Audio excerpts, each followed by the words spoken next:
पहले ही मैच में टूट गया नीता अंबानी का सपना। सिर पर हाथ रखकर बैठे रहे अनंत अंबानी। मुंबई की हार देख रोने लगे सूर्य कुमार यादव। अगर ये गलती नहीं करते हार्दिक तो पक्की थी मुंबई की जीत। हार्दिक की ये बेवकूफी मुंबई को पड़ गई भारी। बेकार गई रोहित की 43 रनों की पारी। बीच मैदान में ही रोहित से क्यों भिड़ गए पांड्या। वायरल हुई तस्वीर ने बढ़ा दी हार्दिक की मुश्किल। मैदान में खराब कप्तानी देख खूब पछताई नीता अंबानी। तो क्या अगले मैच में रोहित करेंगे कप्तानी। वो 3 गलतियां जिनकी वजह से जीता हुआ मैच हार गई मुंबई। पहली बार कप्तानी करने मैदान में उतरे थे शुभमन गिल। मुंबई जैसी टीम लगा रही थी दहाड़। हार्दिक पांड्या कप्तानी पर खूब इतरा रहे थे। टॉस जीतकर पहले गुजरात को बल्लेबाजी करने के लिए बुलाया था। हार्दिक को ऐसा लगा था कि गुजरात जैसी टीम को वो बहुत अच्छे तरीके से समझते हैं और पहली बारी में गुजरात को हरा देंगे और मुंबई को मैच जिताकर नीता अंबानी के सामने वाही बटोर लेंगे। इसी सोच में डूबे हार्दिक पांड्या ने मैदान पर ऐसा कांड कर दिया जिसकी उम्मीद नीता अंबानी को भी नहीं थी और बाद में हार्दिक पांड्या को फटकार भी पड़ी। बीच मैदान पर ही हार्दिक पांड्या क्यों रोहित शर्मा से उलझ गए थे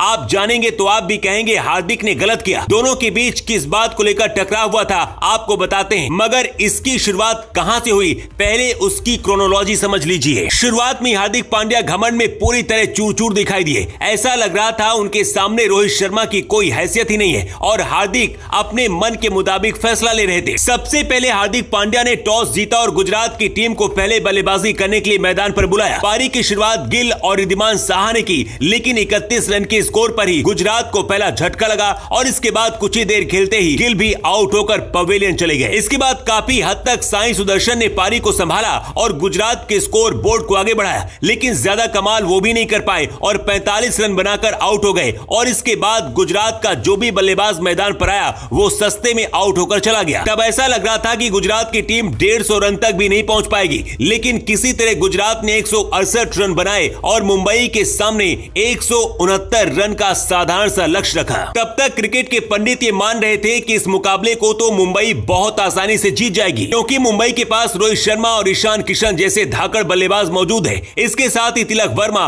और हार्दिक पांड्या भी तो कमाल की बल्लेबाजी करते हैं। लेकिन मुंबई की मुश्किल पहले ही ओवर में बढ़ गई और ईशान किशन बिना खाता खोले पवेलियन लौट गए। इसके बाद रोहित शर्मा ने काफी हद तक पारी को संभाला और स्कोर बोर्ड को लगातार आगे बढ़ाते रहे, लेकिन जैसे ही रोहित शर्मा आउट हुए उसके बाद कोई भी बल्लेबाज मैदान पर टिक ही नहीं पाया और एक एक कर मुंबई की टीम ताश के पत्तों की तरह धराशायी होती चली गई। हर किसी को उम्मीद थी कि शायद कप्तानी मिलने के बाद हार्दिक पांड्या अच्छा खेलेंगे, लेकिन ऐसा नहीं हुआ और पांड्या भी मैच जीतने में कामयाब नहीं हुए। भले ही गुजरात की टीम ने इस मुकाबले में कमजोर बल्लेबाजी की हो, लेकिन अपनी शानदार गेंदबाजी के दम पर उसने इस मैच को जीत लिया। आपको बता दें कि हार्दिक पांड्या ने गुजरात को कम समझने की गलती की और इसीलिए उसे हार का मुंह देखना पड़ा, जबकि मिडिल ऑर्डर में उनके बल्लेबाज कमाल नहीं कर पाए। एक वजह यह भी रही कि मुंबई को हार मिली, लेकिन जब मुंबई गेंदबाजी कर रही थी तब ऐसा कुछ देखने को मिला जिसकी उम्मीद किसी को नहीं थी। गेंदबाजी के दौरान रोहित शर्मा फील्डरों को आगे पीछे कर अच्छी फील्डिंग लगा रहे थे,